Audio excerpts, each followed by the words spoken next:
$2,500. And that, by changing that, we found, you know, we can generate about 24,000 in savings there. So are we saving? That's Or is savings it- from current. So is that savings or is that employees paying in? Well, that's actually employees paying in. It's- Okay. It's savings on the savings net. to our budget, but Right. it's employees. Okay, Right. okay. Now, that's what it is. So the nut, the 86,000 goes under that same, if the participation were to remain the same, the 86,000 goes to 63,000. Okay, okay, just because they're paying into They're it. paying. Yeah. Okay. Yeah. On the next page, In other words, we've shifted the burden, instead of the city paying 100%, they would pick up 25%, and the city would pay 75%. So I have a question, sure. just in general, not about this. But, so I'm a school teacher, and so I get my benefits through the state. And I'm a county employee, I'm not a state employee. Is there something like that that we can do with the city? Can city employees get on state health insurance? Okay, how do counties do that?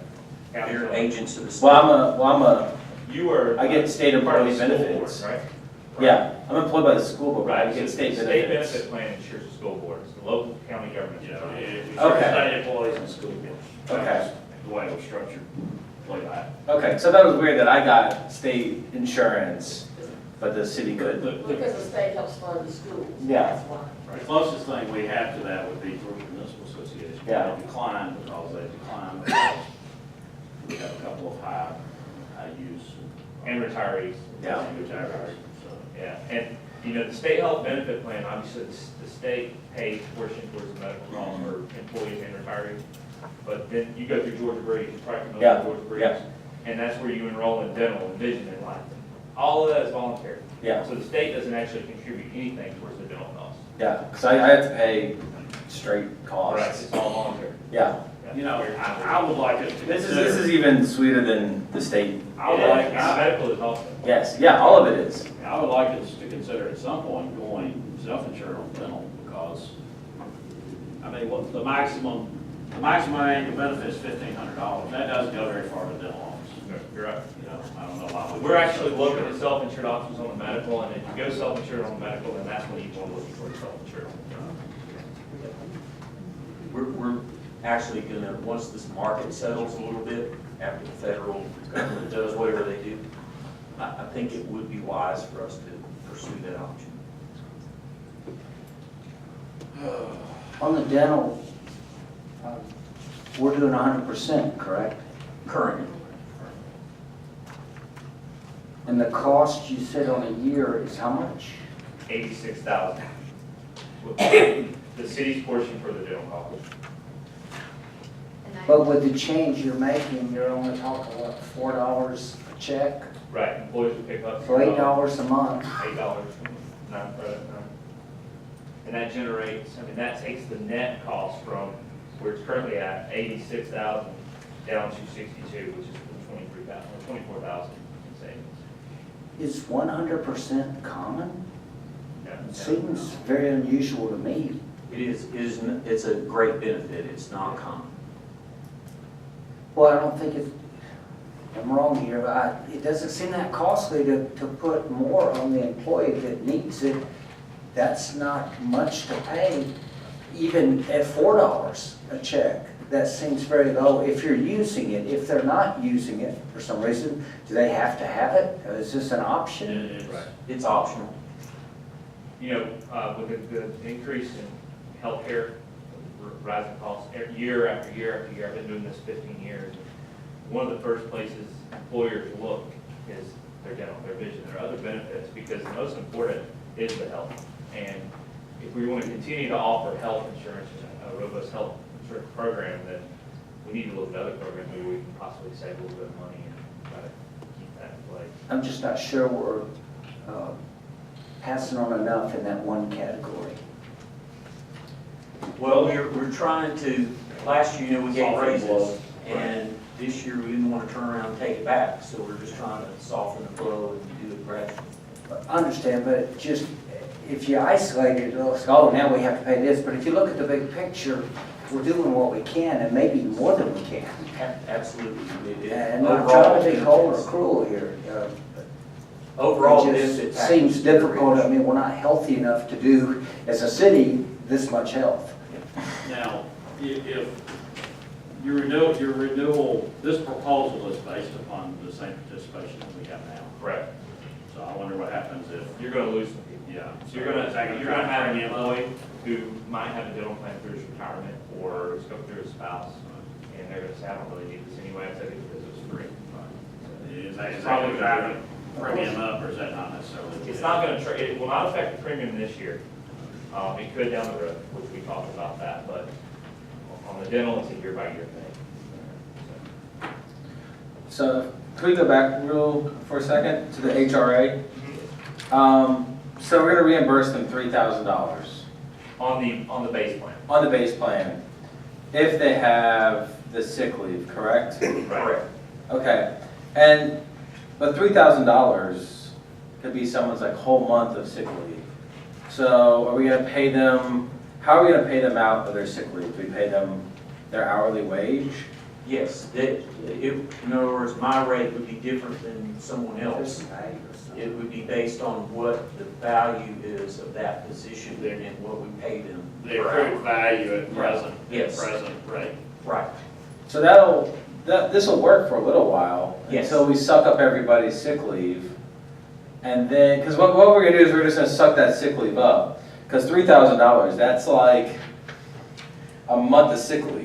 But don't forget, as John said, you're correct. However, as John said, the whole thing here is not that many people use the health insurance for a catastrophic. We're talking about a catastrophic situation where we have a real need for a big surgery or something. So, statistics tell us, how many people use it a year. 10%. And 10% of the 220, so Of the 22 200. people. About 22 people are gonna, But they're probably gonna be the same 22 people that use it every year. about 5% of them will. Okay, so 5% of the 10%? 5% fluctuates, when it change, things happen, come and go. Okay. So if they've used up their sick leave and they need it again, then what creative solution? Well, it would be every year. In other words, this would be a year-to-year thing until we say, okay, we're not going to do it this way. So if they're sick after that and they've used it, it's sick without pay for Yes. that day? Well, once they meet their deductible for the year, they won't have to meet it again. Right. But I'm Until the talking next about calendar. if they used up their sick pay and then they're actually sick. Are we gonna allow I them think it's a to, creative way to help. are we gonna allow them to suck up all of their sick leave? We will have Or to. do we wanna have a little cushion there for them? Well, if you need the surgery, you might not mind doing that. Yeah, we're going to have to set some rules in place, like how many hours you have to buy in. For example, maybe we say, hey, if you have less than 20 hours of sick leave on the books, you can't even, be in the pool to do this. I mean, it would just be something we would have to take a look at as a staff and figure out the right way to do it. It may make the short-term disability more important to employees now. Yeah. That have that sick time thing or what it is. And then where do they buy short-term disability? It's offered through the city benefit program. Okay. Yeah, they can buy Aflac and other things. So, Yeah. Yeah. They pay for that themselves, correct? Yes, right. yeah, that's 100% on them. Yeah. So that's what I have to do with my short-term disability and long-term. We offer it at a group rate, but they have to pay it themselves. Yeah. Okay. So how many days of sick leave do they get a year? Depends on how long they've been here. A day a month? Okay. That's 8-hour day? Is that the same for fire department? Yeah, it's based on how many hours you work, your shift hours, so the fire department would get 24 hours a month, so, and then the Okay. police would be like a 12-hour shift, so they would get like one shift a month. Okay. That's the thing with health, you have to get creative. I had to come up with $5,000 to have titanium put in my neck so that I wouldn't be paralyzed. In the same year, I had my shoulder put back together and it was free because I'd already met my deductible. So if you just gather your injuries and do them all in the same year, it makes health much. That's what I did. 2010 was my year to get put back together. And who's gonna keep track of all this sick leave and buying it out? We and already paying it and- HR thing, we already track it We anyhow. already track it. We do, Yeah. we do. You will notice in your packet that there is a proposal to have a third-party administrator, but John and I talked earlier today about this, and it may be easier for us to track it internally and then have MSI help us with collecting the data from the employees with regards to the explanation of benefits.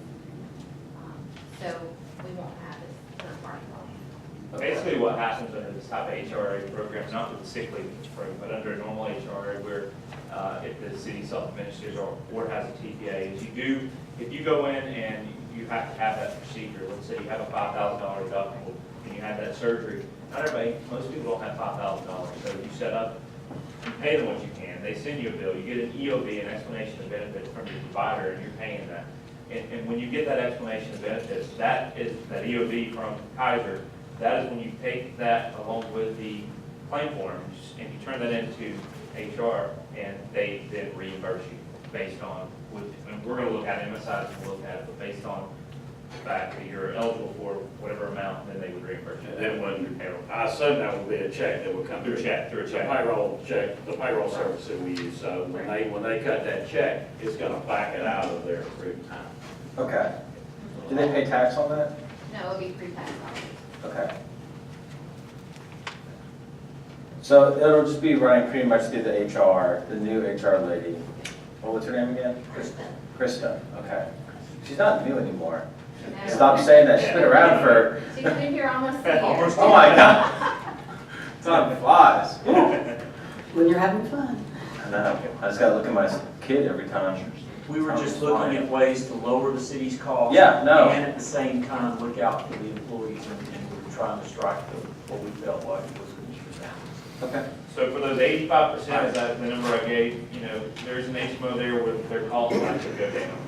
I mean, and that's the $5,000 plan for the employees who are base, that say, I'd rather have a lower copay. Now, the one thing on that HMO, this is one thing we're having to really educate employees on during open enrollment, and we talked about this, and there's a note there, it says C note below. The Which medical, page? on page 3, Oh, looking okay. at the HMO the base plan, the newer plan, this plan, prescription drugs. So for drugs that fall under either brand or specialty, the deductible must be met, the medical deductible, $5,000 must be met before the copay is applied. Otherwise, you're paying the cost of that drug, so that deductible is. But for your generic $5 and $15 drugs, the deductible does not apply. When we look at prescription reports, RX reports, 85–90% of the prescriptions being filled fall under generic. So there's 10 to 15% of those medications that could fall under the brand. For those people, they may say, you know what, I'm willing to pay a little extra, $25 a paycheck, or pay a family, pay a little more there, to have the better drug card. And that's the one thing, so when we go through open enrollment, employees will have to find their medication, see where it falls. Most people are going to know, so it's going to be a matter of educating employees. We talked about doing some educational meetings prior to open enrollment this When year. is open enrollment? Before the fiscal year. The effective date's July 1st, we'll do open enrollment probably May, June. So what is ER copay? It says for the base, So that, deductible plus coins, co-insurance, sorry, it's short, for a co-insurance. got 25 cents. You pay a deductible, then you throw some coins in there. You have to meet $5,000 before anything is paid for an ER visit Okay, okay. under that plan. So that may be another reason why someone wouldn't go with that. So those are the things employees have to be educated on during the open enrollment period. Mayor, are you ready for him to go to the retiree part, which is the last portion of the presentation? Do you have any other questions on the fourth part? Not right now. So on page 8, retiree benefits, we talked about this, we talked about it back in January. But retirees here, eligible retirees for the city of Hakeville, receive a health reimbursement arrangement when they become Medicare eligible, typically at age 65. Retiree only is, they get $3,180 funded into this HRA account. It's funded annually upfront, July 1st for the whole year. Comes out to $265 a month. There are a handful of retirees that were grandfathered in and receive the spousal HRA as well, and for them they get $4,770. There are actually 4 retirees currently who are over the age of 65, which is typically your Medicare age, who 3 are not eligible for Medicare, and they're still under the city's fully insured Kaiser plan. And one of them is over the age of Medicare and eligible, but his spouse is not. So that's always been the rule here, is if you're not eligible for Medicare, you stay on the city's plan. So what we wanted to just simply show is the city could make the change to say, if a retiree is over, if it's 65 or older, you were eligible for the HRA, period. It's not a matter of if you have Medicare or not, because obviously the city's paying a big portion of the cost for the Kaiser coverage. So if a retiree is not Medicare eligible now, they're never going to be, that means they're going to be on the city's plan forever. But the city could still say, we give you an HRA, you can go and buy your own plan now with that. Be it an individual plan through the exchange or whatever's going to happen there. So we wanted to just simply show you the total medical costs for those 4 retirees is just over $40,000. There's a couple of them have a spouse. And what the HRA cost would be $18,690. So the net savings is about $22,000 if the city made that change. Now, one of them does have a child, and so you have to work something out.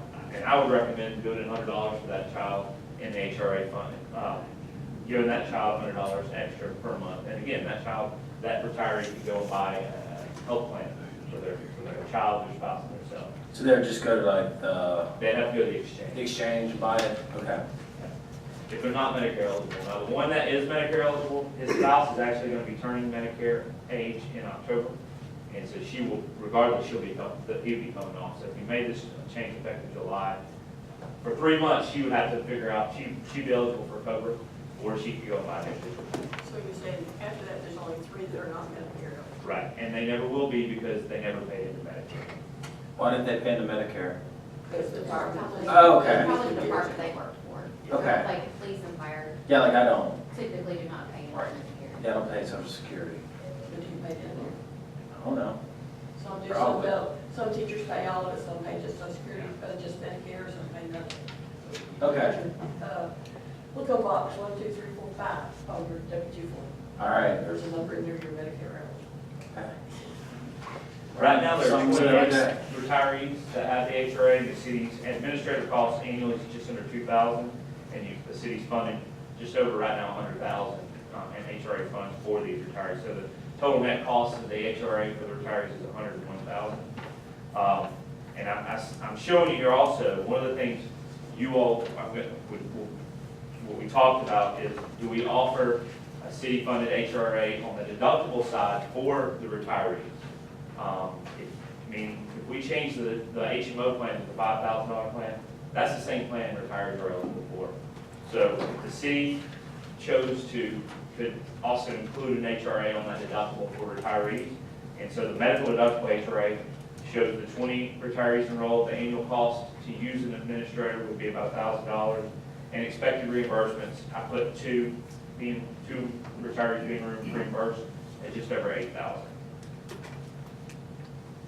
And then last, here on this page, is the dental. The city pays the same towards the dental costs as it does for retirees as it does for active employees. And that is definitely unheard of. You don't see too many employers paying all the dental costs for retirees. So we have a total of 48 on the dental. If the city chose to make the dental voluntary, the savings would be about just over $23,000 annually on the retiree dental plan. So the retiree dental plan will be the same dental plan that we're offering, It's the same. that they would have to pay like $4 and something a month? No, it would be full cost. So Oh, they'd be full? they'd be paying, if you made it voluntary, it would- $36 a month, I think it was. right, it would be, $35.46 a month. Okay, okay. If you made it voluntary. And that would generate about $23,000 in savings. All those would get you, just wouldn't do it. I'm sorry. And then the last page is a summary of all the options here. The current, it gives you the net cost and the annual budget difference. So obviously, under the medical, option A takes the budget up by about $200, almost $11,000. Option B, just over $3,000 increase, $3,000 annual increase to the budget on the medical. The HRA, Jennifer said, I'm showing here The administrator cost, if the city said we're gonna use a third-party administrator, but frankly, I don't know that we can do it, so I think the city pretty much has to self-administer that. And then the estimated total cost was if we didn't go that route of using vacation or sick leave, if the city said we're gonna fund it, I would say with the estimate would be about $65,000 annually is what it would cost the city to reimburse employees. That's probably on the high end, but just to say. The dental, with the net cost, 86,000 going to 91,000. If we change, I'm sorry, it's actually $3,778. And then below is all medical, option A, B, medical deductible with the HRA. Again, that's not a good number because I'm not recommending that the city use a third-party administrator. On the retirees, the dental, and then the retirees on the bottom are really the things to discuss. So bottom line is, if council follows staff recommendation, you'd be saving somewhere between $60,000 and $70,000 on your current bill versus where we started at over a $200,000 increase. Do we have, I'm sorry, do we have any numbers on how much actually is paid out in the dental plan? I know we have the medical stuff, The claims, yes. I actually don't have that. Is there such a record? Some carriers will provide it, but I think based on the size here, they will not. I can ask, and I can at least ask what the percentages they will give me the total, and we can figure it out by that. But I'll see if Yeah, I I can can. figure it out for that. That would obviously be something we need to know before we go self-insured. What is the deadline on this? Is there a plan C? This is our best efforts, best negotiation, best options. Unless you have different ideas, we should pursue. And we need to know now because the fiscal year is coming and we have to bake this number into the budget. Just coming after a while, relax. I was like, wow, what'd I say? When I'm trying to figure out what I'm gonna spend money on, I look at my wallet first, and it makes a lot of difference on what I can buy, whether my heart is there or not. I mean, I wanna be liked and popular, but that's already down the tubes. But it seems like we're doing more than we can in some categories, especially the dental. I mean, everybody's like, wow, 100%. And I'm not trying to be cruel, but if there's an area that still allows them to have the general health benefits, but this an area, you made a proposal to save some on that, I don't know if it's gone far enough. And especially for retirees too. Well, if we bring the budget back and we need funds, you can always make a note to go back here, and certainly we will. But at this point, we feel comfortable that we can balance the budget with these, recommended changes. If we have to go further, we certainly always reserve the right to do that. Well, we say balance the budget, but then there's squeaking in every area we go. So if we're doing 100%, it just seems like that's a lot. I don't know how many people, I don't want to take a vote or anything, but in terms of 100% for dental, that just seems like an area to look at. And not knowing what we're spending on it too is very concerning. I thought that was a good question. We know what we're spending on, you mean, you talk about the claim? What Yes, they're- claims. I mean, what is the return on that? It's like car insurance. I know what I spend and I know I don't use it, but I gotta have it. But if I can spend less and get the same non-use insurance, I'm gonna do it. So, but still, it's back to what can we afford? Yeah, this we can afford this. I mean, you say it's in the budget, but I know that there's needs that we don't know about that are coming. There's collapses in sewer systems or whatever. And I just think we need to be wise at every point. So I'm just concerned that we've gone far enough maybe in that one category that we could possibly save a little more without really being a great harm to the employees, unless there's just things here I don't see right. I do want to go back to when I was here in January, we talked about five different items. The dependent audit, we just completed that earlier this month. There were actually 4 employees who ended a drop in dependents. Of the four, only one had medical, he had his children on there, and they came off. So it generated about $5,000 in savings to the city. So what was that? Will you go back and say that again? So we did a dependent audit. Yeah. And it was due, everyone had to reply by April 1st. Okay. Proving that their children and or their spouse were their legal children or they were legally married. And there were 4 employees that not necessarily didn't have legal dependents covered. They didn't respond, they didn't provide the information, so their dependents were dropped. Of the 4, only 1 had medical, the other 3 had dental and vision maybe. And those savings all totaled roughly $5,000. Okay. The other thing was the working spouse rule. We talked about this. The city has 31 employees that have a spouse on coverage. Jennifer and I talked about this. It's not something I think we would want to implement now, but yet what we do is during open enrollment, we kind of take a survey for those employees that do have a spouse covered and ask them whether or not their spouse has coverage available through his or her employer, and get an idea and look at it next year and maybe put a surcharge on there for those employees who have a spouse coverage for their coverage. So how would you find that out? It's a honor system. It's a question you ask them during, we have an online enrollment platform that we use when going through open enrollment. We make everybody go through and they would have to answer the questions that require them. Is your spouse employed? Does he or she have coverage through their employer? Is he or she covered? Okay. So you ask those questions, you get a better idea of the 31, how many people are we actually talking about? Yeah. The tobacco cessation program, again, this is something Jennifer and I talked about today. And it's something we should definitely roll out, something we should definitely do, but I don't think we want to try to do it July 1st. So what we kind of talked about was making it effective January 1. Giving the employees the heads up and notice now and telling them that they have to be tobacco free for 6 months, 3 months, however long you all want to set that. And if they're not, then they would see a surcharge to their deductions. And your state employee, you see if the state does that. The Yep. state, They've been doing that for a long they time. have, it's going up to $80 a month. And what we were talking about was going to $50 a month at a $25 increase per patient. So $25 a paycheck would be the recommended. So, but can we how do we do that in the middle of the, like, open enrollment? It's already passed if it's January. It would be How an would that affidavit. Employees would have to sign an affidavit, and we tell them now. Okay. To say that they're tobacco free. Yeah. Okay. We would ask them now, and then it wouldn't go into effect until after January. So it'd be part of that questionnaire. Right. Okay. That would go in our system, you have used tobacco products. But if Kaiser has a tobacco cessation program that's free that they offer. And so there's things like Douglas County's a client, they actually allow their employees to complete this tobacco cessation program. And even if they continue to use tobacco, they take that surcharge away because they went through the program. And they have to do it every single year. And hopefully the idea is eventually they'll stop using tobacco. So we could do something like that where the city allows an employee to go through the tobacco cessation program, and they will not see a surcharge. And then, of course, the health and wellness, we met with Kaiser a couple of weeks ago. Chris has been involved there.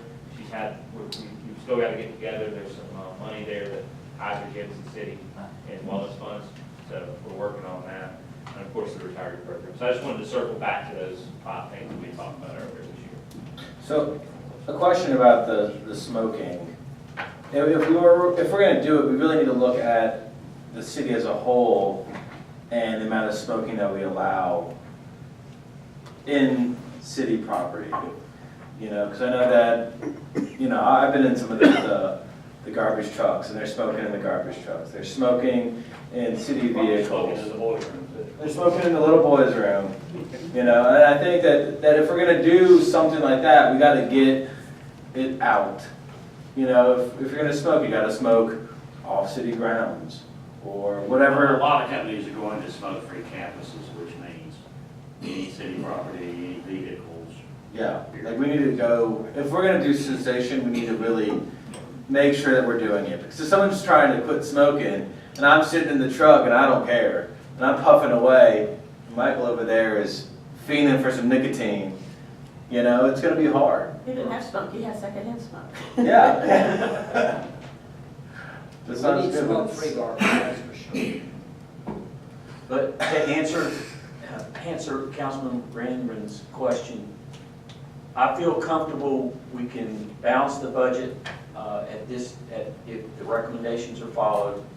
If we need more, we'll just come back to you and say, what you did, we appreciate, but we're gonna need more, and here's what the medicine is. I mean, at this point, I think this is as far as we feel comfortable with, based on what we know.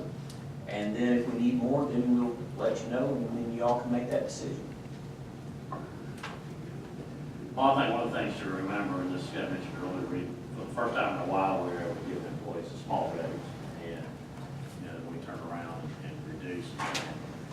I mean, you can say, well, our benefits are rich, and they are. I pay 100% dental. So I think when you begin to unwind that, I think you kind of dole that out, I suppose, a time. Yeah, you That's my gotta, I perspective. feel you gotta do this slowly. But again, I don't even have dental insurance myself, because I have to pay for all of it. So I certainly, and when you look at the dental, you know, if we could look as we move forward at a self-insured situation, just because, like I say, the maximum payout's $1,500. I know everybody's not using that much, so I think that would be something we could look at doing. But we are where we are, and, you know, when it comes to the retirees, the thing we gotta remember about the retirees is, we've done a pretty good job of trying to honor the commitments that were made to them when they retired by previous administrations. We level things off as best we can with them. The other thing to remember with retirees too, is that a lot of people have automatic pay increases, COLA increases in their retirement. We haven't done a COLA in a long time. One more question. Does the 1,500 include the preventative care, like the cleaning and so forth? That is included in the Okay. So that's part of the $1,500. It is, Yes. which is what most people do. They go Yeah. twice a year, get their cleanings. $1 twice a year, clockwork. Well, if we say we're gonna look into something, would it be helpful for the employee to know what we're looking into so that they act accordingly? Absolutely. So that it's better for them? Absolutely. To use what they need to use in a timely manner. Okay. That's why we wanted your direction early on, because once we get your direction and we know where we are, then we can begin the education process, and we can begin then translating certain numbers into the budget. Like I said, if we have to have more, we'll come and let you know, but at this point, we feel comfortable with where we are based on what we know today. Any other questions for John? So what do you need from us? Approval to It's on for proceed. action tonight, actually, so that they can get on to the budgeting. Okay, okay. Can you talk a little bit more about, I just want to make sure I completely understand the retiree side. Yes, Because you sort of lost me at the retiree benefits. okay. Sorry, audience. And also, I thought you were asking us It is. if this, if that, are there specifics within this that we need to say yes or no There, to that effect? page 8, the last page, John, if you want to take them through that. Sure, the the page retiree, And yeah. then start with the retiree stuff. So the one item for vote, I guess, would be whether or not to make the rule